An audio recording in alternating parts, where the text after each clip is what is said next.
Yeah, what's going on? You don't know, it's your boy Mr. High Def. Here we are with the one and only Storm Saulter for his screening at the Innes College UFT campus for Better Mus Come. So, this is your second time here. Yeah. So he was here for the Toronto International Film Festival, had a screening there. I missed that. And then, yeah, I'm just happy you're doing it again. But for the people who aren't aware of this movie, give them a little intro on what it's about. Better Mus Come is set in the late 1970s in Kingston, Jamaica, and basically is it's based on true events, and it's about the relationship between politics and gangs, but it's told through the eyes of a community leader who is aligned to one of the political parties. He's a gang leader, but it's really just his day-to-day life. Okay. And through that character, you basically get a bit of an insight into the origins of a lot of garrison politics and this type of thing. Yeah. Okay. What was your inspiration to do a film like this? Because our history, our post-colonial history is not really told to us. You know what I mean? Especially this part of our history, what happened in the 70s particularly, but you know, coming across those decades, but you know, particularly in the 70s, still has a major impact on the way we are right now. So for me, I felt like it was just history that wasn't told that is really relevant for us to know. Yeah. All right. Yep. Now, for the people that are here, because when I was here, I was looking like anywhere to try and find it, but I couldn't find it. Like, is there any way they can get a hold of you or get a hold of the film somehow? They can go on our Facebook page, Okay. so facebook.com/bettermuscome, and every screening, everything that's happening with the film, we update it there. Okay. So just check there and you'll see what's happening next. All right, wicked, wicked. And do you have any other stops this year? Like, are you touring with it? We're going to the Washington, D.C. International Film Festival next week. Nice. And that's the next stop with it for now, you know, and it's just moving. Yeah. Yeah. Wicked. So again, for everybody out there, make sure you check it out. Better Mus Come. Google it, YouTube it. Check out the preview, and trust me, you won't be disappointed. But yeah, so Respect, man. yeah, it's gonna be a good screening. I'm gonna go get my seat, and we're gonna check it all out. Remember, Easter long weekend. Toronto is buzzing. Let's see what it's all about. I'm highdef.com.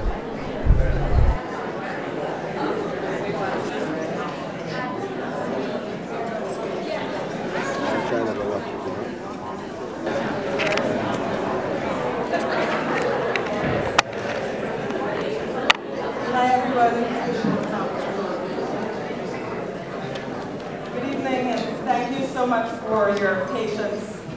Thank you also for coming out today on this holiday weekend. I'm a very last Catholic, so we had actually scheduled this event for yesterday. I forgot it was the end of term and also that it was the two sorts of religious holidays occurring this weekend. So we're very grateful that you've actually come out.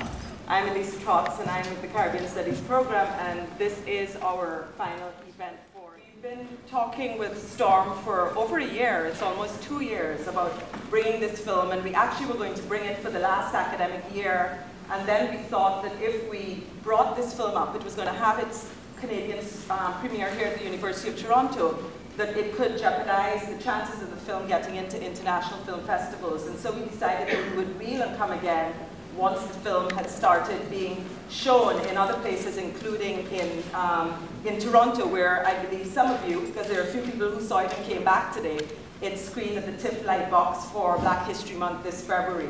Since then, it has gone on to win the Best Director for a first feature at the Pan-African Film Festival, the winner of an Audience Award, Best Narrative Feature at the Bahamas International Film Festival, Viewers' Choice Award at the Trinidad and Tobago Film Festival, and the Honourable Mention for the Spirit of Freedom Award at the Bahamas International. The support of the community, the kinds of programming, the kinds of conversations that we take back into our classrooms every week would simply not be made, would simply not be possible. So thank you so much for that. And I also wanted to thank the Caribbean Studies Student Union, which has been an amazing, incredible, dynamic organization. They've actually just published their second journal issue, which they will have on display during the break. All of the original copies have sold out in the space of 3 days, and they're currently doing a rerun, and it's just an amazing organization. Can you please give them a round of applause? We felt that instead of something where we would celebrate how wonderful independence was, and I've said this before, you've heard me say this before, that for me, independence is less something to celebrate than to also mourn the death of regional integration, because the inauguration of independence for the Anglophone Caribbean was also the end of federation in 1962, when Jamaica pulled out and Eric Williams said 10 from 1 leaves none. We all know that we are talking about a region that is a lot in the news in relation to questions of violence, but often those discussions don't necessarily consider the fact that the perpetrators of violence also includes the state in the Caribbean. And 2 years ago, at a conference in Barbados, activists from across the region came together and were quite stunned, perhaps not as stunned as we should have been, to find so many resonances from one place to the other. Women working in communities like Laventille and other communities in Trinidad and Tobago, finding so much in common with people working in the kinds of communities that are represented in this film in Kingston, Jamaica. And we saw this happen because at the time of that conference in 2010, it was the same week when many of our colleagues almost didn't make it to Barbados because a state of emergency had been imposed as a result of the Jamaican government's eventual decision to give up Dudus Coke to the American authorities, a move that led to an incursion into Tivoli Gardens that would result in the death of 73 civilians and 3 security officers, many of those civilians killed by security officers wearing masks. And I wanted also to raise it so that we could think about whether this film is really about just the past or whether these are questions that we have to continue to engage today. I say this because organizations in Jamaica, like Families Against State Terrorism and Jamaicans for Justice, have shown us that there have been just 2, I believe it's 2, convictions for close to 2,200 fatal shootings by police over the last 10 years. As many of you in this audience from Jamaica would know, in early March of this year, 6 people were fatally shot in a single confrontation with the police, one of them a 13-year-old girl caught in the crossfire. In the first 3 months of this year alone, 56 persons have been killed by the state in Jamaica, the most recent of whom was Vanessa Kirkland, who was also a teenager coming to or going from a party and was shot dead in March. This has led, again, those of you who are Jamaican and in the audience will know, this has led to a number of protest actions in these communities, but also protest actions from human rights lobby groups, including the Jamaicans for Justice and the Jamaica Civil Society. And in the last 2 weeks, I believe, Storm can correct me because he's just come from Jamaica. I just follow it every morning in the newspapers.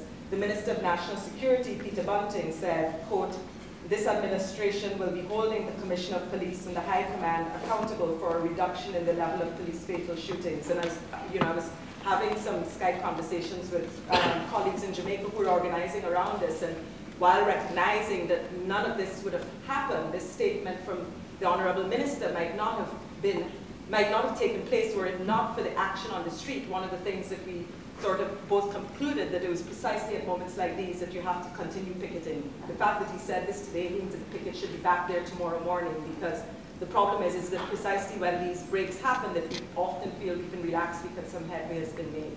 But for all of us who believe in something called the Caribbean, these are difficult issues. They must be raised, they must be named, because they really persist today, and we have to find a way to talk about that, to talk about what that all means. Without further ado, however, I'd like to invite Storm, and then from that we'll go straight to the film. Please remember to turn yourself towards on.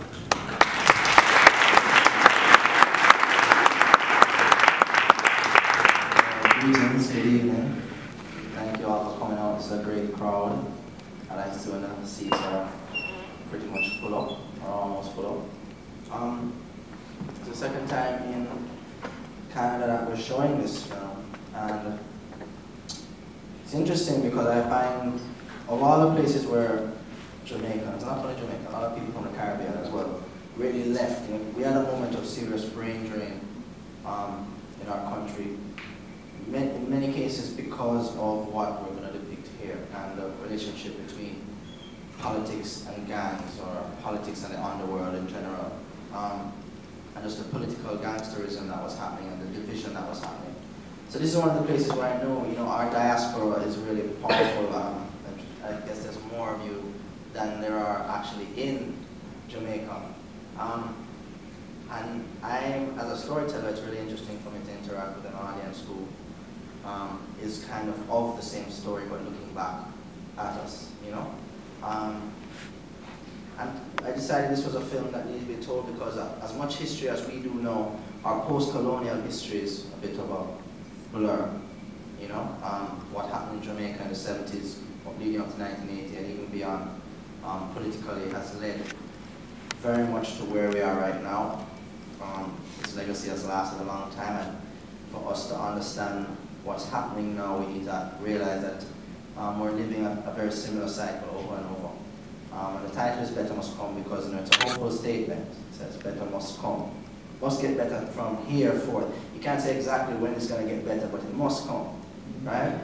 It's an easy thing to say because it sounds so full of promise, but it's not guaranteed. And I guess it's a question we need to ask ourselves after seeing this, or just generally, has better come since this time? So let the work speak for itself, and don't leave after. Let's sit down and talk and have a good life. Thank you for coming out again. Enjoy Better Mus Come.